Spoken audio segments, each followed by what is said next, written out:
It's 8 o'clock. This is the UK Tonight. Coming up, we'll go inside the migration crisis as the good weather sees a surge in channel crossings. Sky News has witnessed dozens of migrants boarding small boats in northern France today, bound for the Kent coast. Record numbers are making this journey, more than 11,000 people this year so far. It's a hot topic in this election campaign. We'll have an exclusive poll revealing exactly what the public thinks of immigration and whose plans to curb it they actually believe. Also tonight, bewildered, disappointed and angry. Stephen Lawrence's mother hits out at the decision not to bring charges over the Bungwood investigation into his murder. Stephen was killed by a racist gang 31 years ago. The probe into his death was marred by institutional racism and alleged corruption. Stephen's mother, Doreen, says that today's decision marks a new low in her family's treatment by the criminal justice system. Plus, the simple blood test that could detect Parkinson's 7 years before symptoms appear. Researchers say it is a major step forward. We'll find out what it could mean for diagnosis of the disease and even possible treatments. And walking to the White Isle, I'll speak once again to Henry Moores, who has completed his epic journey to Ibiza to raise money for charity. All that's come and much more on the UK Tonight.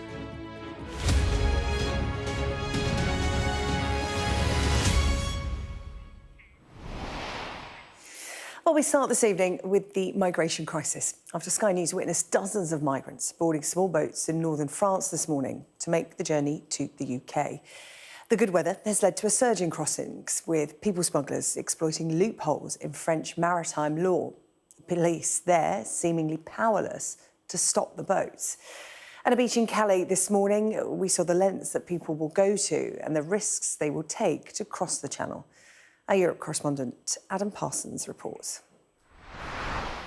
It's 4 a.m. and the people smugglers are out on the beaches of northern France. As we watch, a dinghy draws up and dozens of people climb aboard. It's fast and efficient. The boat leaves and the smugglers wave off their clients, now heading towards the UK, and then they run off.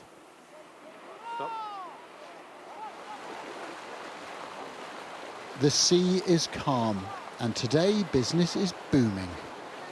Approaching the shore, a dinghy with 5 smugglers on board. In essence, it's a taxi boat coming to collect.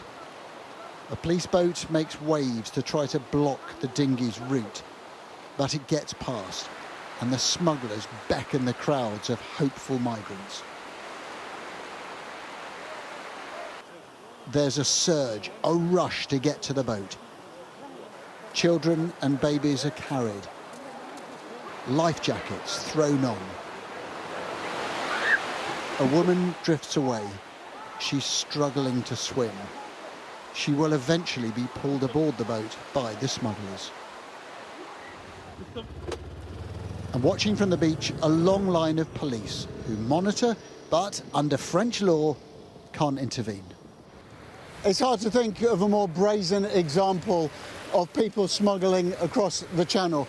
Look over there, there are dozens of people desperately clambering to get onto that boat. It is a chaotic scene, but it's being watched by a police boat out in the sea and by dozens of French police officers on the beach. The final people drag themselves up onto the boat. Back on the beach, there are plenty who didn't make it. Rabaz is travelling with his wife and 2 small children. They've come from Iraq, intent on getting to Britain. How many times have you tried to cross 4 to Britain? times. 4 times. Yes, and I am still trying. And you will try again? Yeah, of course. And because I don't have any solution. I know very dangerous for me, for my children. I know this one. But when I don't have any solution, I will try. it's a belief that fuels channel migration, that getting to Britain will make your life better. Adam Parsons, Sky News, Calais. Well, there has been plenty of activity on both sides of the channel today. Sky News witnessing a border force vessel bringing migrants into Dover today. And our Border Force worked alongside the Coast Guard and RNLI lifeboats to respond to a number of small boats detected in the Channel earlier on today. Dozens of people can be seen on board this Border Force craft, including a number of babies and small children. Well, I'm joined now on the UK Tonight by John Vine, who is the UK's first independent Chief Inspector of Borders and Immigration.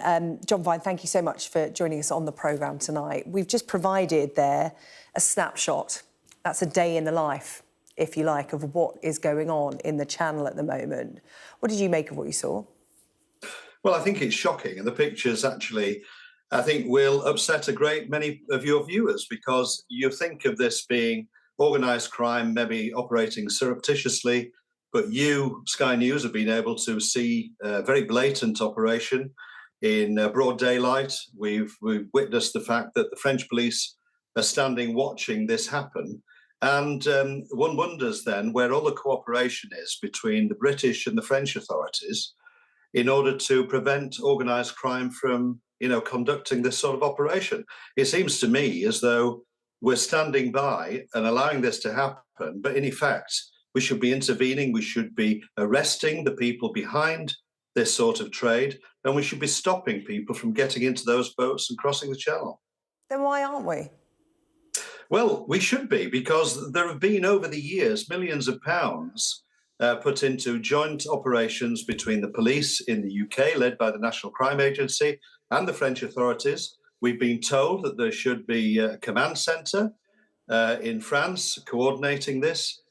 We are told that there's a small boats command within the Home Office, which coordinates this sort of police enforcement. And one wonders then what on earth is happening in cases such as this. It doesn't seem to be effective at all. Yeah, I'm just looking at a headline from this time last year. Sunak and Macron, a summit that they both attended. Out of that came an agreement where the UK gave France £500 million to help stop the scenes that we witnessed. So many people at home sitting there tonight, if immigration, illegal migration is something they're considering about going to the polls, they'll be looking at headlines like that and going, well, what plans are working? If, £500 million and an agreement between the UK and France isn't working, what can be done? What's new that could convince, the politicians to vote for them at the ballot box? Yes, but I've been commenting on your programme and others for a number of years now about commenting on a number of arrangements that have been made by respective prime ministers, last 2 or 3 prime ministers and home secretaries in meetings with their counterparts in France. And a lot of money has gone into trying to enhance cooperation, intelligence-led policing, all the sorts of things that need to be done in order to tackle organised crime. Now, one really doesn't have any confidence that that is actually producing results if, the blatant scenes that you've been able to show tonight are taking place. And what it will encourage, of course, is more people to hand over their savings to organised crime to get them across to the UK, and it emboldens criminals in order to carry out this sort of operation. If people can see that the police are standing by and just taking photographs of this happening, then a lot of people will lose faith in the law enforcement bodies on both sides of the Channel in dealing with it.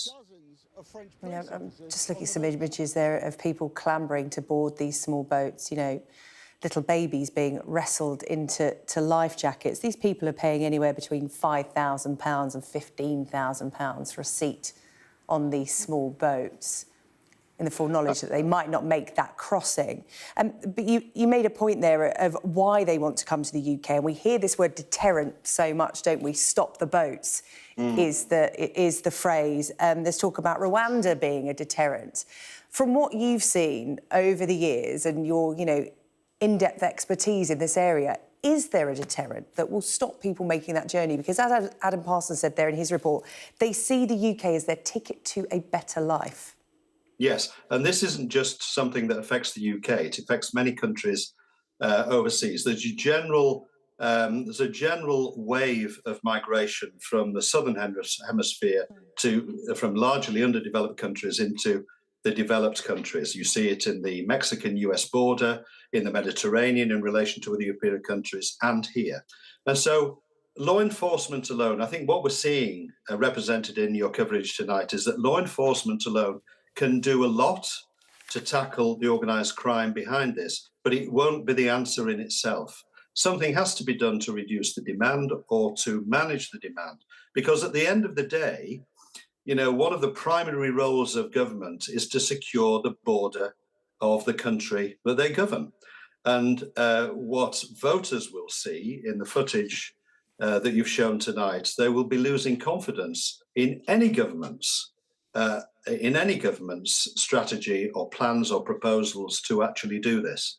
Rwanda, of course, has never been tried. We've been discussing it for over 2 years, but actually, here we are 2.5 nearly years later, and not a single migrant has been sent to Rwanda. The Prime Minister will remind people that similar deals have been set up with other countries and places like Rwanda. And it's worth reminding people that, you know, those deals have been struck before, because that's something the Prime Minister keeps saying, is that they can work. Can they?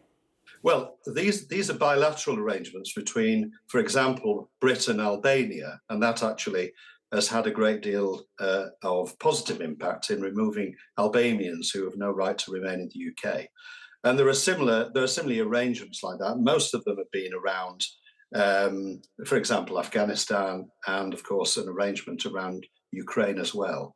But you know, without bilateral arrangements like that, at the end of the day, you know, there needs to be a strategy by the government about migration generally in the UK. How much migration is good for the UK, and where are the skill shortages where we need to bring migrants from abroad, and what roles will those people fill?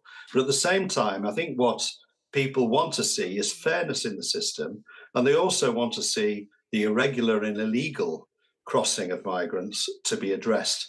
And that can only be done not only by enforcement, but also by having an arrangement which reduces the demand from those people to come to the UK in the first place. You end on a very good point there. There's such a concentration at the moment on the negative impact on migration, but of course it can have a positive impact as well. That's something we're going to talk about next. John Vine, the UK's first independent Chief Inspector of Borders and Immigration, really appreciate your time tonight. Thank you so much. Thank you. Well, on that note, an exclusive poll for Sky News has suggested a majority of the public think immigration has had a negative impact on society. Well, it's a topic that is featuring heavily in this election campaign, and it could be crucial come polling day. Our data and forensics correspondent Tom Cheshire has more. The parties have been talking about immigration, but what does the public think? Well, an exclusive poll for Sky News has found that across the country, 43% of people asked thought that immigration has a negative impact on British society. That's compared to 35% here who say it has a positive impact. So clear difference there. And there are also clear differences between age groups. 54% of 18 to 24-year-olds thinks that immigration has a positive effect. But the older you get, the lower this number comes down. When you get to 65 and over, only 20% of those people thought immigration is good for society. And the results vary according to location. Actually, it's only in London and in Scotland that people were more likely to say that immigration has a positive impact. So the lighter the colour here, the less supportive people are of immigration. You see that band here. Northern Ireland not included in this survey. But the poll also revealed deep political distrust among the public. 52% of people said they think Labour aren't telling the truth about what they really think about immigration. Not much better for the Conservatives, only 49% here, so not a big difference, saying the same thing about them. The Lib Dems doing slightly better, maybe they spelt it out better. But every region, every demographic distrusted the main two parties here on this point.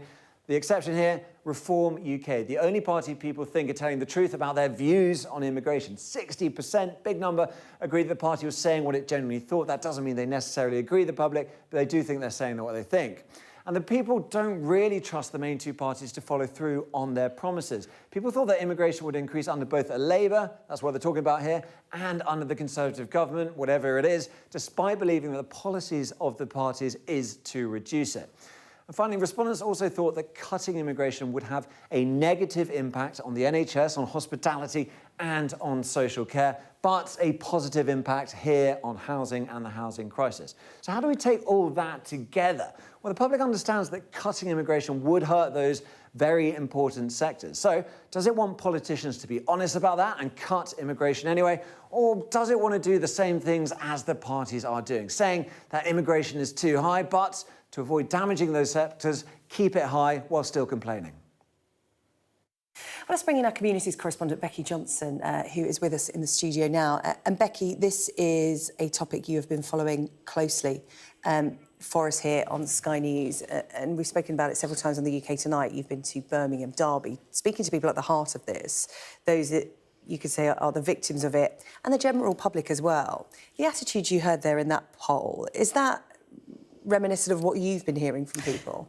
It is. Look, immigration is one of these issues that when you stop people in the street and ask them what they think, pretty much everybody has a view, and they're often very strongly held views, but actually they're often quite nuanced views. So, you know, there are a large percentage of the population who think that the number of people allowed into the UK is too high. But when you drill into that, some people think, you know, have real sympathy for people who are coming over on small boats, for example, asylum seekers.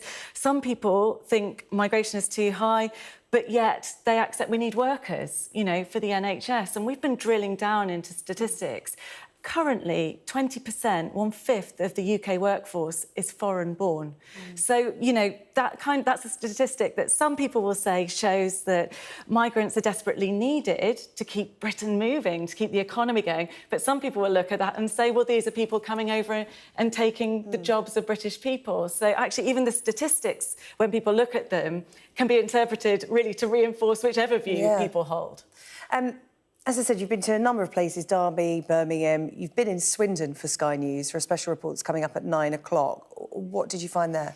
Well, we went to Swindon because it's a railway town. It's somewhere that's attracted workers since the Victorian times, since the railway was built. But very much in recent times, the foreign-born population of Swindon has grown. So now 20% of people living in Swindon were born abroad. And you can see that. It's very multicultural now. And so we were asking people their views. Now, views are really split. We spoke to a barber who was born and bred in Swindon. Around half of his employees are foreign-born. He says it's a great thing. It makes the town multicultural. But then I spoke to one of his clients, having his hair cut, actually by an Indian barber, but owns his own construction business, and says he thinks that migrant workers have driven prices down. But then he said that he has actually employed 2 migrant workers because they have such a great work ethic. As you said, nuance. The nuance, and almost slight hypocrisy there in people's views. Spoke to a man who came over on the back of a lorry as an asylum seeker over 2 decades ago. He now manages a car wash in Swindon. And yet he told me he thinks migration is too high because of waiting times at hospitals. So you really can't guess what people will think on migration. But as I say, views are strongly held. You can see our report and our special migration programme coming up at 9 o'clock here on Sky News. OK, Becky, as always, thank you. Becky Johnson there, our communities correspondent. And just as Becky mentioned there, her report is part of the Migration Crisis programme at 9 o'clock tonight, hosted by Yalda Hakim, who will be live in Calais. A series of reports from Europe, Vietnam, Mexico, and of course, Becky's report from here in the UK.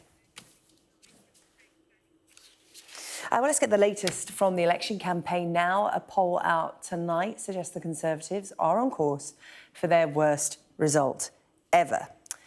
Let's bring in our chief political correspondent, John Craig, who is in Westminster. So another poll, and not good for the Tories again. Double trouble tonight, a horrendous poll, and also a big Tory defector to Labour, a big Tory donor. That poll, it's one of these mega polls. They call them MRP. It's a massive survey of about 20,000 people. It's by Ipsos, this one. And it is suggesting, in terms of seats, these are the numbers. For the Labour Party, 453. For the Conservatives, just 115. For the Liberal Democrats, 38. And Reform, 3. It's also suggesting 15 for the SNP, 4 for Plaid Cymru and 3 for the Green Party. Now, they're also suggesting big names will be among the casualties among the Tories. Grant Shapps, Penny Mordaunt, Gillian Keegan, Johnny Mercer, Sir Jacob Rees-Mogg. Although they say that Jeremy Hunt faces a close battle in his new Godalming and Ash constituency, and they're not predicting a defeat for him.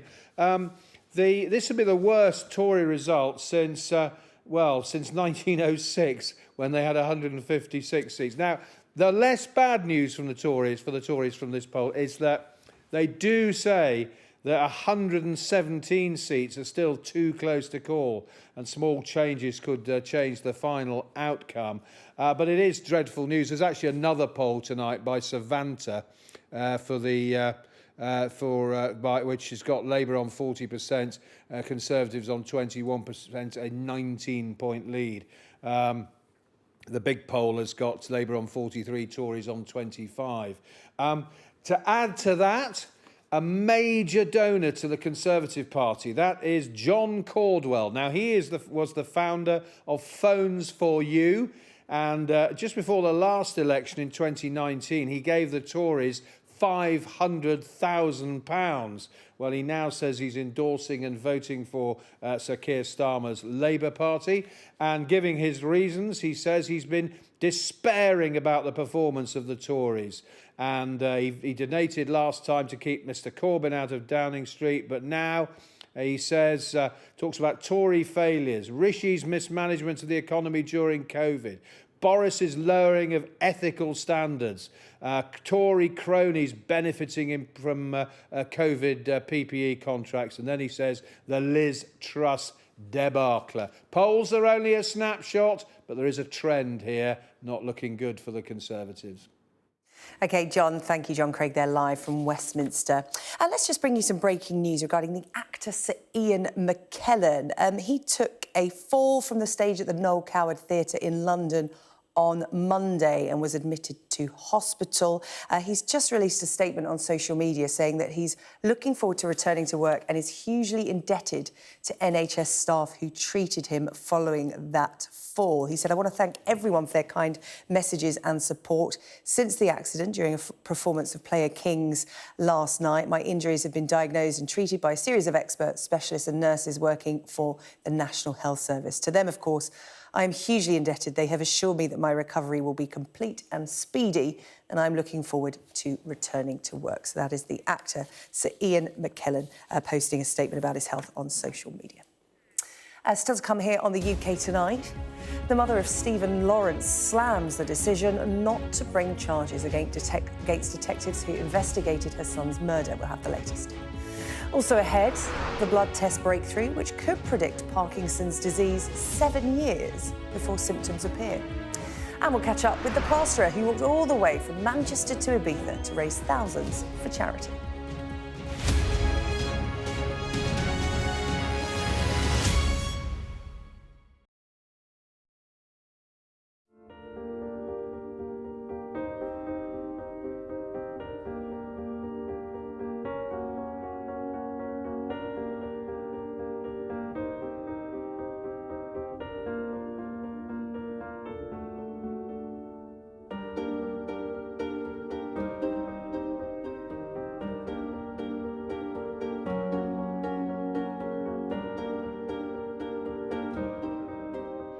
I'm Katie Spencer and I'm Sky News' arts and entertainment correspondent.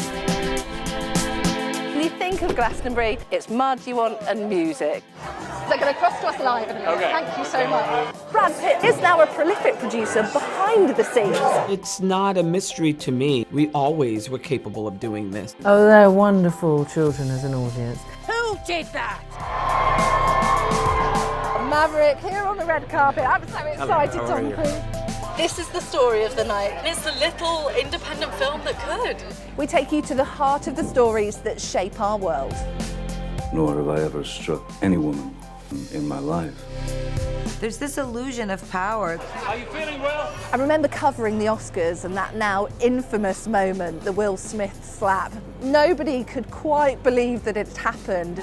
You can tell from these crowds just how excited people are for the return of Pride. These actors playing the lead roles were born long after the Sex Pistols broke up. Are you pleased that you did say yes to the job? I've never regretted it. As a team, we've interviewed some of the biggest stars in the world. It can be incredibly surreal being swept up in their world, but we try to give you an honest sense of how these people really are. Okay, I'll talk to you. Don't leave me! Yeah, okay. There's no easy goodies. There's no easy baddies. I've had a great time here. Thank you. Thank you.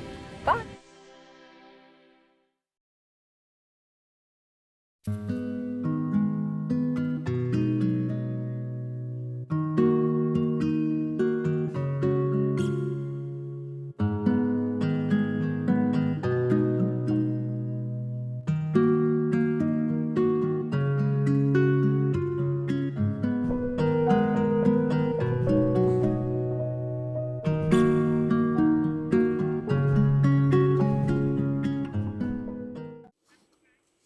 Welcome back. 4 former detectives who oversaw the initial investigation into the murder of Stephen Lawrence will not face criminal charges.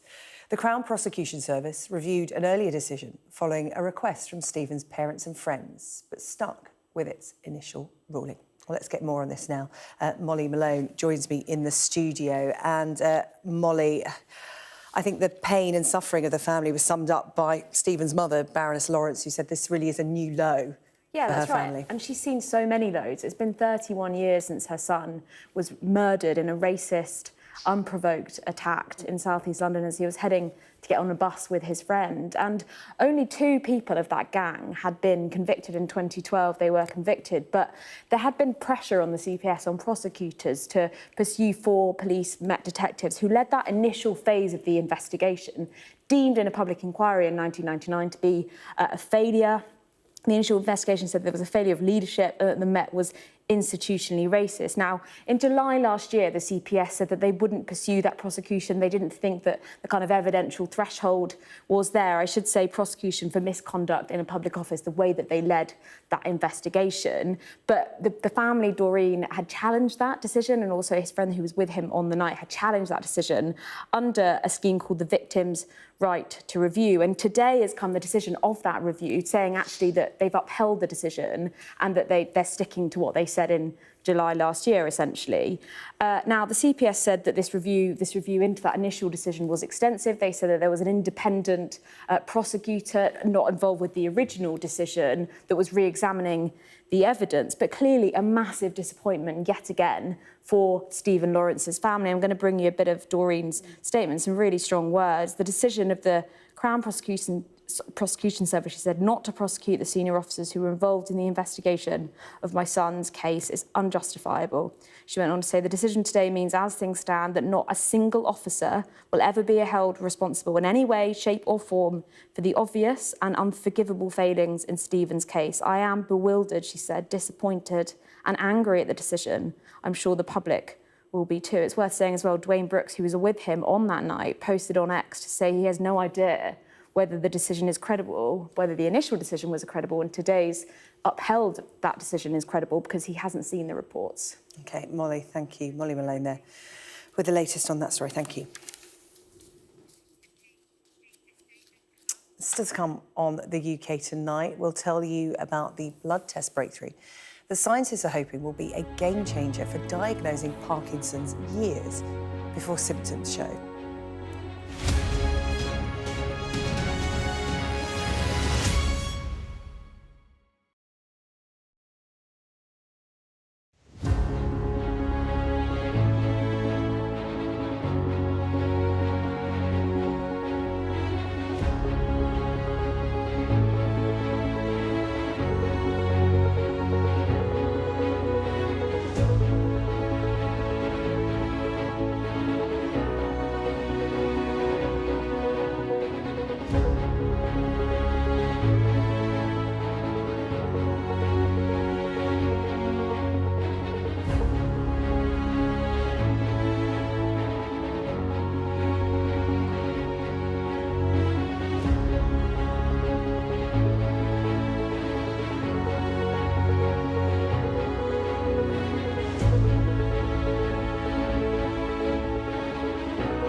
Now, a little earlier in the programme, we were covering the migration crisis in the UK.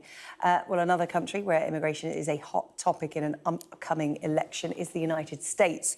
President Biden has just announced within the last few minutes a new policy. This new policy would protect hundreds of thousands of people, around 500,000, who are married to US citizens from being deported. So that is spouses of people who are in the United States illegally. It's something his opponent in November's election, Donald Trump, is sure to try to use against him. Let's listen to that announcement from President Biden a few moments ago.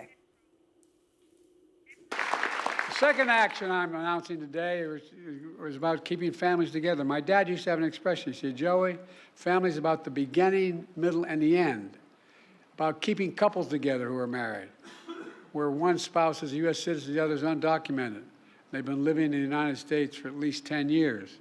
These couples have been raising families, sending their kids to church and school, paying taxes, contributing to our country for 10 years or more. Matter of fact, the average time they've spent here is 23 years, people we're affecting today. But living in the United States all this time with this fear and uncertainty. We can fix that, and that's what I'm going to do today. Fix it.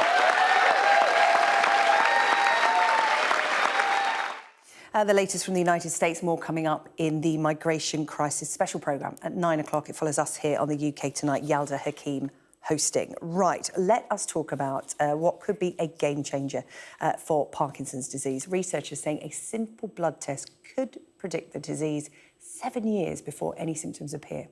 This would mark a major step forward in diagnosis of the condition, and it would allow scientists to monitor patients and test treatments much earlier, potentially unlocking a cure.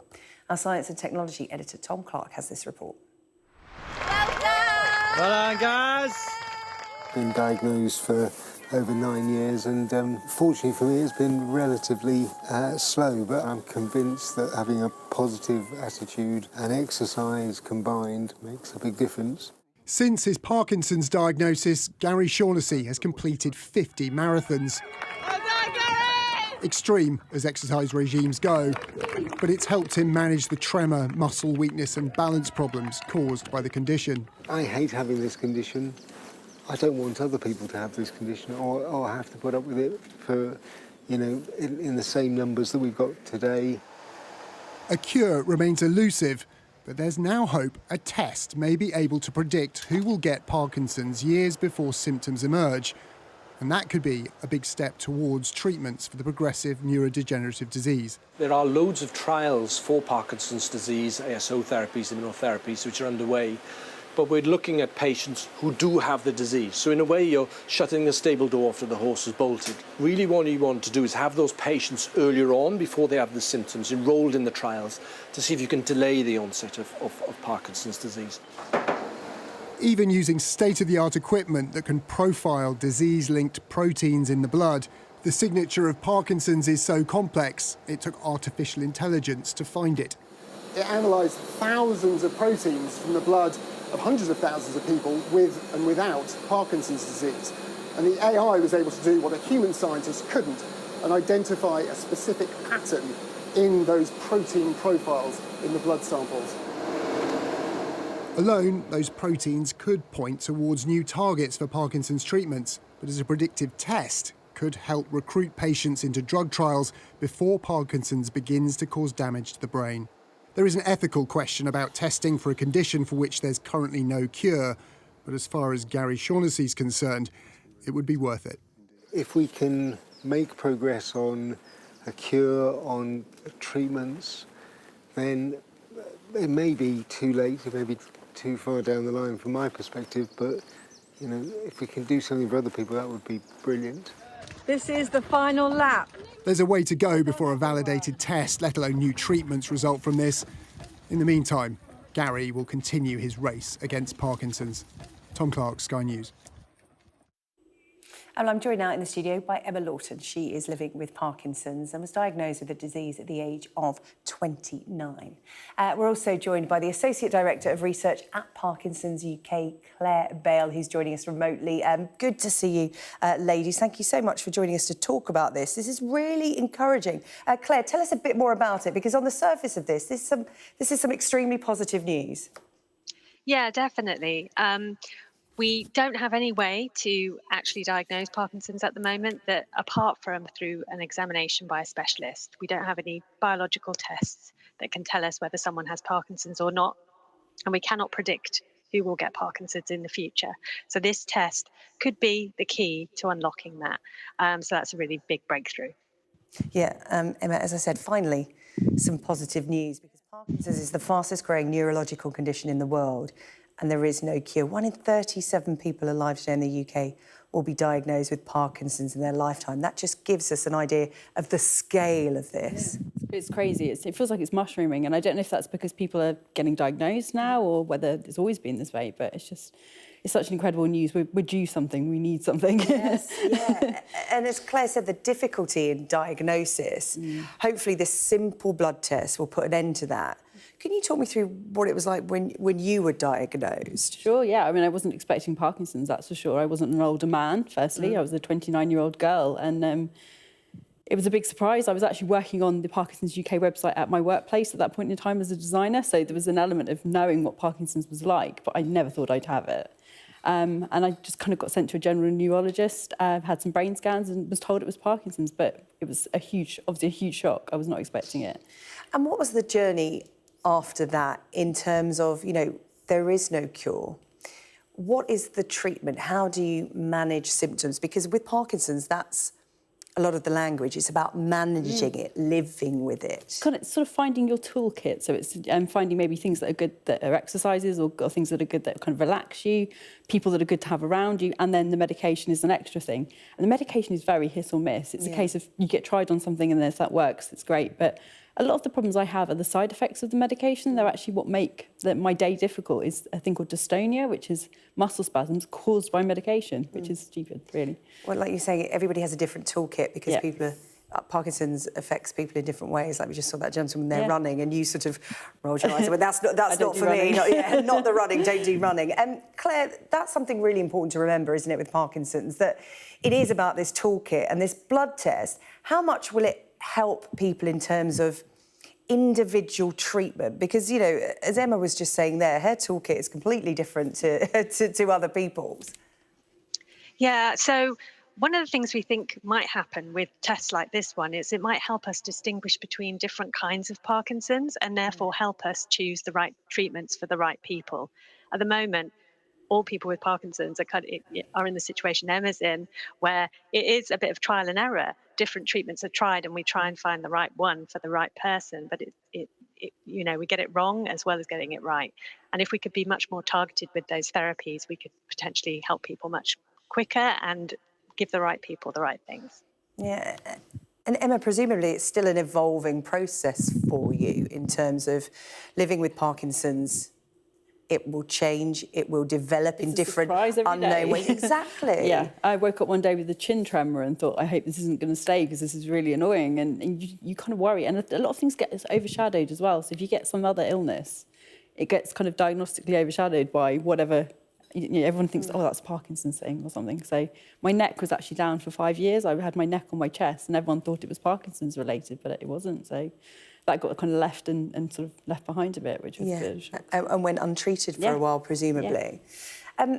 Claire, in terms of the blood test, it's, you don't want people watching for it to give them false hope in terms of we're not looking at something that's going to change the whole landscape of Parkinson's within the next few years. This is about long-term research and providing generations in the future with a bit of hope, right? So essentially people who have that blood test, they'll be part of a big experiment, if you like. Yes, so I think firstly it will be something that's used more and more in research, developed further.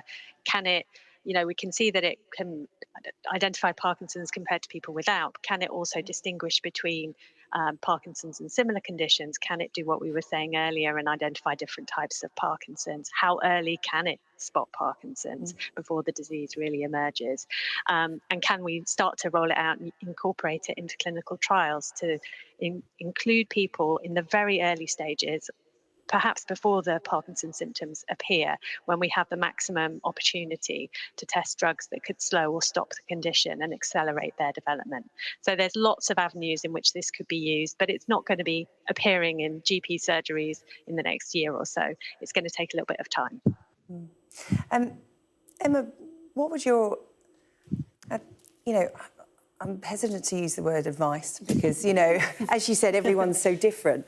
But for anyone who's thinking, maybe I should get that checked out, you know, I've got a tremor or I've got stiffness in my arm, because that's how yours presented itself first of all. And we, you know, it's the human condition, isn't it? We put it off. What would you say to people about getting it checked out? Because I would imagine being diagnosed with Parkinson's is really scary. And let's face it, life-changing. It is, yeah. And the thing is, I think I wish if I'd had this option at this kind of, at this hindsight almost, I feel like it would have given me the control to make better decisions about what I wanted to do with my career, what I wanted to do with my relationships and my health. And I would have probably started exercising better and things. So I'd say to people, if you feel like there is something wrong, go and get it checked, because the sooner you can catch stuff like this, you can then start on lower medication doses rather than having to kind of throw a lot of medication at yourself, which is never good. So I would say just be brave, go in there, be stubborn, fight for what you think is, if you think there's something wrong with you, no one else does, fight for it. Yeah, Claire, would you echo that in terms of, as I said, you know, we talk about living with Parkinson's. It's a condition that, when managed properly, can be managed well. And, you know, Emma is testament to that here. You can live a very fulfilling, active, creative life. What would you say to people? Yeah, I mean, Emma's an amazing example of that, as is Gary, who was on earlier. I think the earlier people can get diagnosed, it means that they have, like Emma says, that control. They can get that treatment that they need to control whatever symptoms they're experiencing. They can get that information about the things they can do to live well. Exercise is really key. You know, making small changes to your diet. There's so many things that people can do to live better with Parkinson's. And the only thing we have right now that we think can slow down the progression of the condition is exercise. So the sooner people can start incorporating that into their lives, the better. Oh, Emma, it's the running bit. Comes down to the running.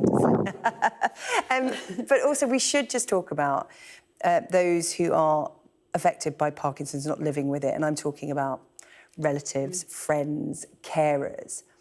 Getting a test like this prepares everyone for it, because it's a team effort when somebody close to you is diagnosed with Parkinson's. I only have as an example, really, because my parents were incredible when I was diagnosed, but also when I had some major surgery on my spine last year, and I kind of didn't think to say to them, is it okay if I have it? Because they were going to have to look after me for weeks afterwards. And I feel that's kind of the same sort of vibe, really. It's a case of everyone being prepared, everyone knowing what's happening. It's, to be forewarned is, was it forearmed? To be forewarned, Yeah. OK, well, it's been a pleasure to talk to you, Emma. Thank you for coming in to see us. Emma Lawton there, living with Parkinson's, and Claire Bale, Associate Director of Research at Parkinson's UK. Thank you so much for joining us tonight. Thank you. So to come on the programme, I'm going to speak to someone you may remember from a few weeks ago, the 21-year-old walking from Manchester to Ibiza. Well, he's now completed that 1,400-mile walk, raising thousands for charity. Plus, is Kylian Mbappe's European Championship over after just one game?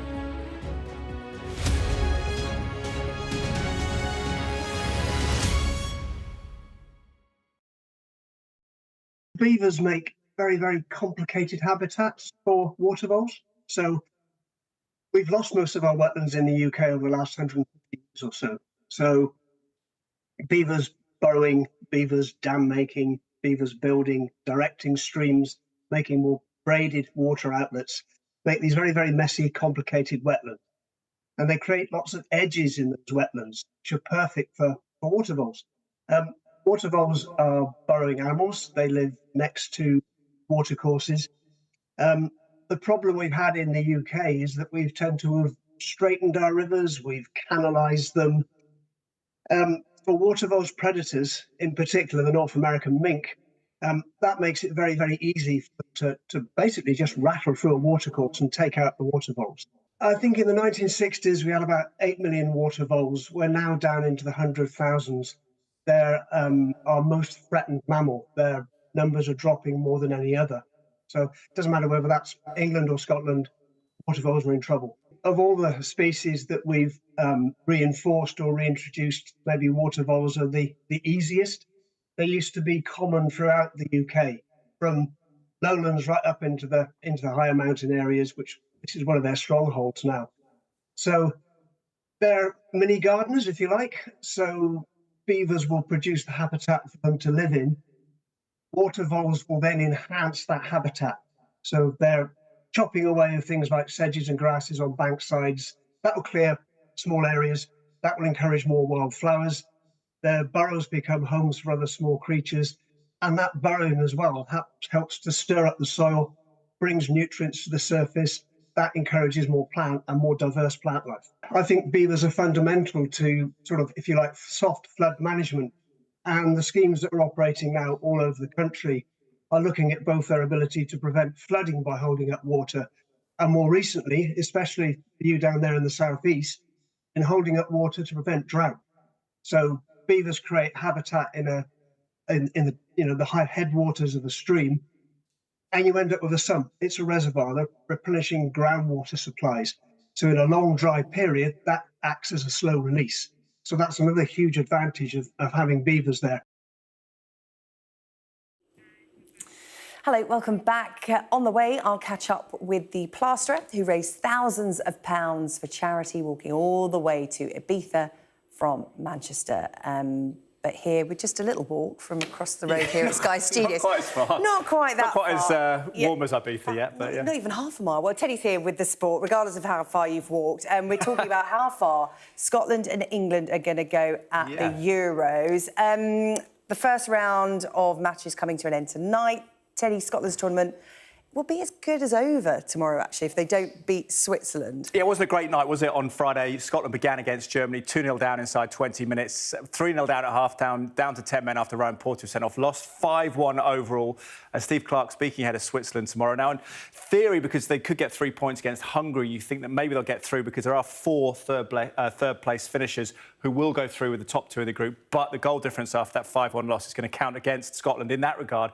And Steve Clarke saying, yeah, they have to be even-tempered tomorrow night against Switzerland, but also have to make a faster start, much faster start than last time. Let's hear from the Scotland manager now. It's always important for players to keep their emotions in check, to understand what we need to get from the game, to understand how we have to approach the game. We didn't start very well at all in Germany, so after 7 minutes we're chasing the game. After 20 minutes it's looking like a long night. So we have to make sure we start well, do better, and make sure we get a good foothold in the game right from the start. So that game, massive for Scotland tomorrow. As for England, they're facing Denmark on Thursday. Yep. And the issues there are selection-wise for Gareth Southgate. Yeah, it's really interesting, isn't it, watching the post-mortem over the weekend. It almost seemed there's more consternation in English ranks after beating Serbia 1-0 than there was in Scotland. It's all about expectation, I suppose. But they beat Serbia 1-0 on Sunday. But a lot of people debating whether the selection was right for Gareth Southgate, whether he'll change the midfield. We saw Trent Alexander-Arnold of Liverpool, who's a right-back by trade. He has played a little bit in midfield, playing at centre midfield. But could Kobbie Mainoo of Manchester United, 19 years of age, be an option for Gareth Southgate? Conor Gallagher also there in midfield. But Mainoo, speaking today, says he's very much ready for action if selected. I'm always ready to play, whether that's off the bench or starting. Well, obviously there's other great midfielders in the squad, as we know, in the Premier League and also in the league, like Jude. So I'm just trying to train hard and be ready when I'm chosen upon. So Scotland play tomorrow night. England at 5 o'clock on Thursday. We'll update you on a former Manchester United legend in just a second, who's in action for Portugal tonight. This Sky News Sports Bulletin is brought to you by Vitality. Getting more people more active. Live life with Vitality. Amy James Turner's career has taken her from youth football in Yorkshire to the North West, Liverpool, Manchester United, then a season in the NWSL with Orlando Pride, to North London, where Amy helped Tottenham make history in the Women's FA Cup,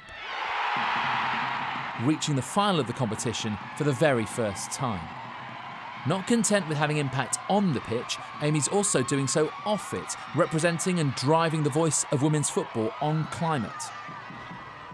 Hey, Amy, how you doing? Good, Hang thanks. on, you didn't tell me about this. Bringing a portable friend along. Who's this? Betsy comes everywhere with me, so she wanted to come and meet you, David. Oh, It's just hard ring. come on. All right, listen, great season for Spurs. How's it been? Yeah, it's been a great season, like you said. So many ups and downs, but so pleased with where we are this season compared to where we were last season. So, yeah, really happy. So you've done this report. Tell me, what was the process and who did you speak to? You know how I've been using my voice to promote sustainability initiatives, and yeah, I'm really passionate about this space, and I thought, how do other players in the game feel about this? You know, I know I spark conversations in the dressing room, and I know it's very much me starting these conversations, but I felt like there was an interest there, and you know, women's football, there's so many great advocates. This Sky News Sports Bulletin is brought to you by Vitality. Now, just before we bring the programme to a close tonight, we've got time to catch up with someone that we spoke to just a couple of weeks ago. My next guest went all the way from Manchester to Ibiza, but not the usual way and not for the usual reasons. It was a 66-day odyssey for Henry Moores as he walked from Manchester all the way through France, over the Pyrenees and finally to the White Isle to Ibiza, an almost 1,200-mile journey. And he got there just in time to watch England beat Serbia in the Euros. Well, Henry's effort has raised more than £130,000, and it's all going to the Tony Hudgell Foundation, a charity that was set up to support vulnerable children. And I'm pleased to say that Henry joins me now from Ibiza. And having just watched the Sports Bulletin, Henry, people will be well aware that England played on Sunday night and we're catching up on Tuesday. So I take it the celebrations went quite well once you got to your final destination. Yeah, listen, the celebrations went quite well, but England didn't look as sharp as I expected. But listen, we got the job done in the end. I love that. Master Walker and also a bit of football commentary as well. Henry, you're bobbing about there, you're on a boat, so you're obviously, you know, embracing the Ibiza lifestyle and relaxing since the walk. Tell me, how was it? Once I arrived in Ibiza, to be honest, I can't quite put it into words how it felt. I think until you've experienced what I experienced, it literally does feel surreal. The amount of people waiting there for me, people asking me for pictures, like, you want a picture of me? It literally does feel surreal. So, yeah, I can't quite put it into words. Yeah.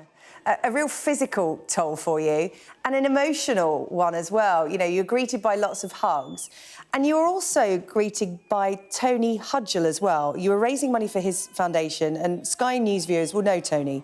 He's just 7, a double amputee, full of bravery, optimism and is dedicating, you know, himself to raising money for other vulnerable children. He himself undertook a walking challenge. Here he is greeting you in Ibiza. Was that a bit of a surprise to see him there? Listen, I knew him beforehand he was coming, but when it come down to it, it was a massive, like, wow, it all sort of like flooded back to me, all the hard times, all the good times. And when I saw Tony there, it reminded me, you know, what I was doing it for. And to be honest, it was quite overwhelming. So when you visually see it, you know, because when you're on the road for 66 days, you get what you're doing. Yeah, I'm just looking at those lovely pictures of Tony celebrating with you as you arrived in Ibiza. What did he say to you, Henry? He said, Henry said, I love you, you're a good man. And he slapped my hand like he always does. He's full of energy, Tony. Tony's one of the most energetic young kids I've ever met in my life. He's absolutely crazy if you ever get a chance to meet him. Yeah, he's so brave, so full of optimism, and that optimism is infectious, which is why you did what you did. You've raised over £130,000, and that money's going to make a real difference to his charity, isn't it? Yeah, it's quite hard to sort of like picture how much it's going to make a difference. I suppose he's probably not quite sunk in yet. The money I've raised is absolutely unbelievable, and I can't thank the people who've donated enough. It feels quite surreal, it really does. It's not, I couldn't dream of this. Well, look, you know, you deserve to relax, put your feet up in Ibiza. No plans to walk back just yet. How long are you staying in Ibiza for? Listen, Sarah, I'm coming back on Thursday, but I've got plans in the next week to go again, so we'll soon announce the next one. What is the next challenge? You can't stop now. You're a money-raising machine. I'll give you a little clue. We're heading to Europe. We're heading to Europe soon. That's the only clue I'll reveal. OK, Henry, well, I'm sure we will talk again. The page still open for donations, so let's give the Just Giving page a plug. What is it, Henry? It's Henry Moore's at Just Giving, Henry Moore's fundraiser for Tony Hudgell Foundation. Thank you so much. Oh, listen, Henry, we'll let you get back to enjoying yourself. You deserve it. Thank you. Henry Moore's there, raising over £130,000 for the Tony Hudgell Foundation. What an incredible effort. Time for a quick look at the weather now. Temperatures going up this week, so it's going to feel a bit more like June. There will be a small chance of a heat wave developing next week. For now, many places look dry this evening, but an area from southern Scotland to the southeast of England will be at risk of showers. They'll be heavy for parts of northern and central England, with thundery downpours possible. Those showers and thunderstorms will fade as they move further south overnight, leaving most places dry. It's going to turn a little chilly under the clearer skies there in the north and the west. Tomorrow morning, some sunshine, best of it across Ireland, Northern Ireland and the southeast of England. It's going to be largely dry, but Western Britain will see the odd shower, with Devon and Cornwall most at risk. That's all from the UK Tonight. You can catch up on the highlights on our webpage. Just scan the QR code on your screen. Next up, it's Yalda Hakim live from Calais with a special programme on the migration crisis.